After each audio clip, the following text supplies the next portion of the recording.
butuh dengan sholat kita. Makanya ketika ada orang bertanya, ya Allah kenapa sih mesti sholat? Maka Allah perdengarkan di setiap telinga kita, 24 jam tak berhenti. Supaya kamu bahagia, supaya kamu senang, supaya kamu lancar, supaya kamu nggak punya masalah. Makanya kalau kita sadar, cara berpikirnya begini, sholat membuat kita bahagia, maka semua orang akan menunggu waktu sholat. Wa may yattaqillaha yaj'al lahu makhraja wa yarzuqhu min haitsu la yahtasib. Siapa yang mampu meningkatkan takwa, aku berikan solusi. Semua kesulitannya aku mudahkan. Aku kirimkan rezeki bahkan dari sisi yang tidak dia duga. Anda ingin bahagia? Takwa. Lihat akhir ayat 189 di surah Al-Baqarah. Lihat ujung ayatnya. Wattaqullaha la'allakum tuflihun.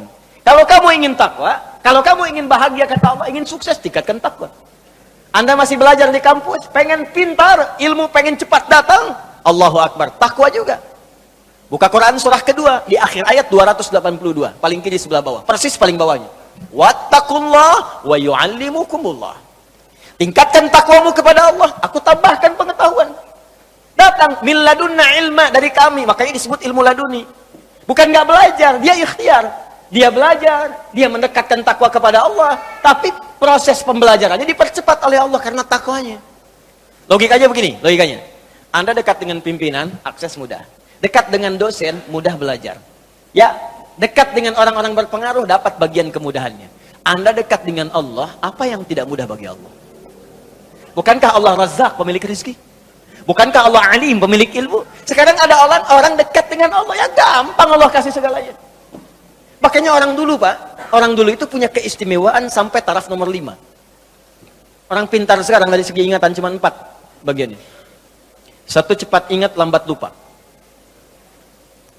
Cepat ingat, lambat lupa. Yang kedua, cepat ingat, cepat lupa. Yang ketiga, lambat ingat, lambat lupa. Masih agak lumayan. Yang keempat, ini yang susah. Lambat ingat, cepat lupa. Ingatnya lambat, saya udah nerangin sejam lebih nih. Paham? Belum. Begitu paham, keluar masjid lupa. Tapi yang kelima, ini yang sering saya sampaikan, hampir jarang sekarang ada. Cepat ingat, sulit lupa. Jadi mau lupa itu susah Pak. Bukan mau ingat, mau lupa susah. Saking gampangnya ingat, sekali baca ingat, seketika. Imam Al-Bukhari itu, dibacakan sekali, langsung masuk. Imam Asy-Syafi'i, bacakan sekali, masuk. Hafal Quran usia 7 tahun, 10 tahun Al-Muwatta. Al-Muwatta lebih tebal daripada ini. Hafal.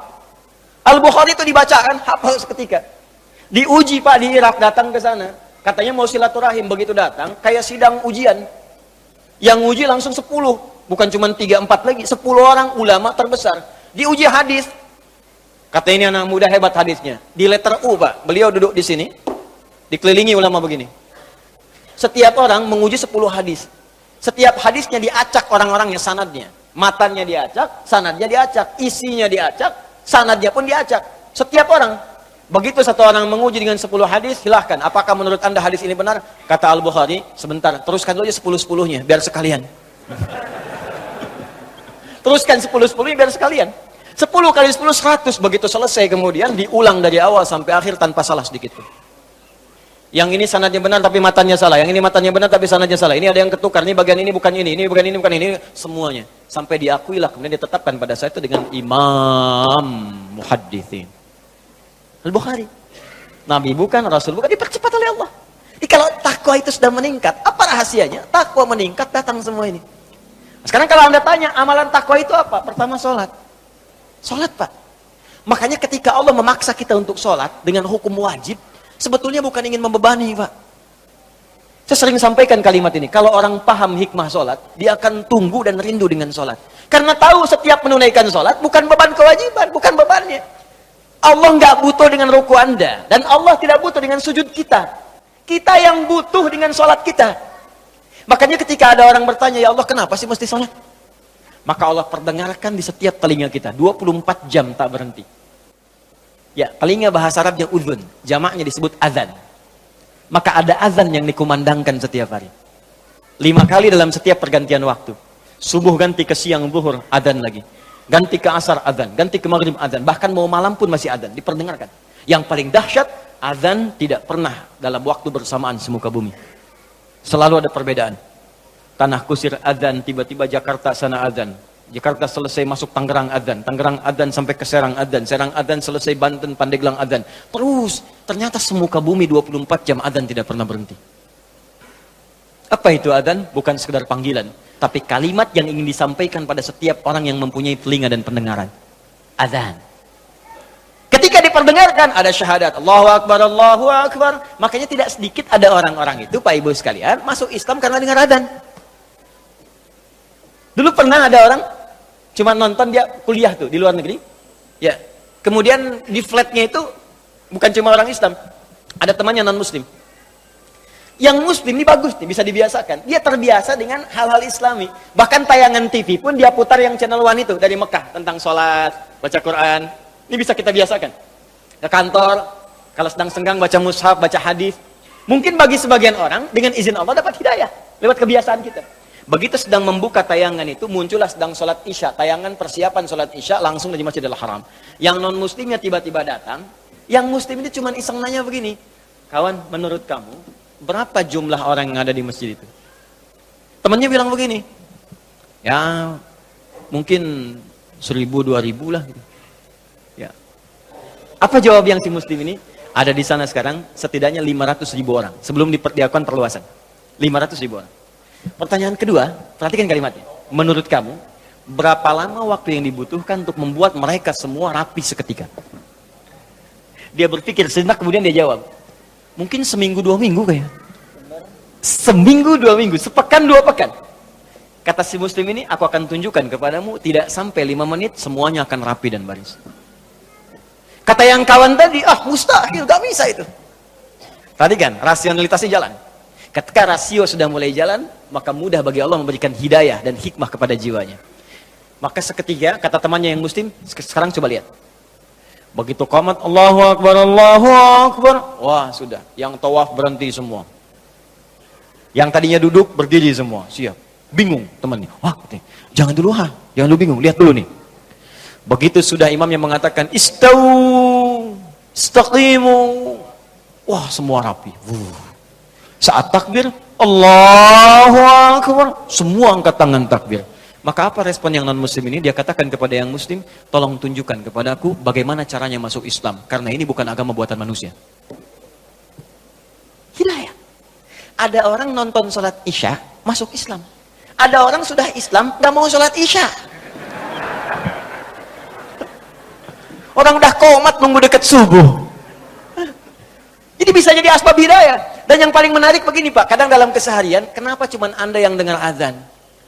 Kenapa Anda yang lihat, Anda pulang kerja, bisa kan lewat jalan lain, tapi kenapa Anda bisa melewati orang sholat?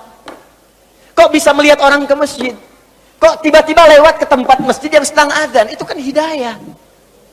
Sebetulnya Allah sedang jemput kita. Ketika Anda bertanya, kenapa kami sholat ya Allah? Dijawab lagi di suara azan. Hayya 'alas shalah. Kenapa sholat ya Allah? Teruskan. Hayya 'alal falah. Tuh, falah. Sukses dan bahagia. Ketika engkau bertanya, kenapa kami mesti sholat? Aku jawab, kata Allah, suara muadzin tuh. 24 jam aku perdengarkan padamu. Tanpa putus. Supaya kamu bahagia. Supaya kamu senang. Supaya kamu lancar. Supaya kamu gak punya masalah. 24 jam. Kalau sekali diingatkan, belum sadar, mungkin wajar. 24 jam diingatkan, gak sadar-sadar. Anda manusia bukan? 24 jam datang terus, kedengaran terus, nggak sadar juga. Perlu apa lagi? Di sekarang yang salah siapa? Jangan lagi Anda salahkan Allah, ya Allah, kenapa saya mesti begini? Why me ya Allah? Why not, kata Allah. Kamu saya kasih nggak diambil-ambil. Makanya kalau kita sadar, cara berpikirnya begini, sholat membuat kita bahagia, maka semua orang akan menunggu waktu sholat. Karena itu ketika Anda punya masalah, kalimat sholat itu ketika disebutkan di Quran, bersanding dengan solusi. Quran surah kedua ayat 45. Wasta'inu bis-sabri Kalau engkau punya masalah, kata Allah, maka minta kepadaku. Sabar terima masalahnya, karena semua orang punya masalah. Bukan Anda saja, kata orang, semua orang hidup punya masalah. Perhatikan Quran surah kedua ayat 155. Walanabluwannakum bisyai. Semua orang yang hidup, kata Allah, aku akan uji dengan persoalan, diuji dengan masalah. Masalah ini aku turunkan, bukan ingin membuat hidupnya bermasalah. Perhatikan bahasa Qurannya. tapi ingin meningkatkan kualitas hidupnya. Sebab kalau hidup nggak ada ujian, kualitasnya nggak meningkat. Anak SD itu masuk SMP kalau sudah lewat ujian. Harus diuji supaya kadar keilmuannya bisa diketahui layak untuk masuk SMP. Kalau nggak ada ujian, nggak ketahuan peningkatan ilmunya. SMP ke SMA ada ujian. Jadi kalau tahap yang sederhana saja ada ujian, apalagi hidup yang begitu kompleks, pasti ada ujian. Di cara berpikirnya jangan salah. Ketika sedang punya masalah, sesungguhnya Allah sedang akan meningkatkan kualitas hidup kita. Semakin tinggi ujian, artinya kita akan semakin meningkat dengan kuat. Karena orang besar itu nggak akan diuji dengan ujian kecil.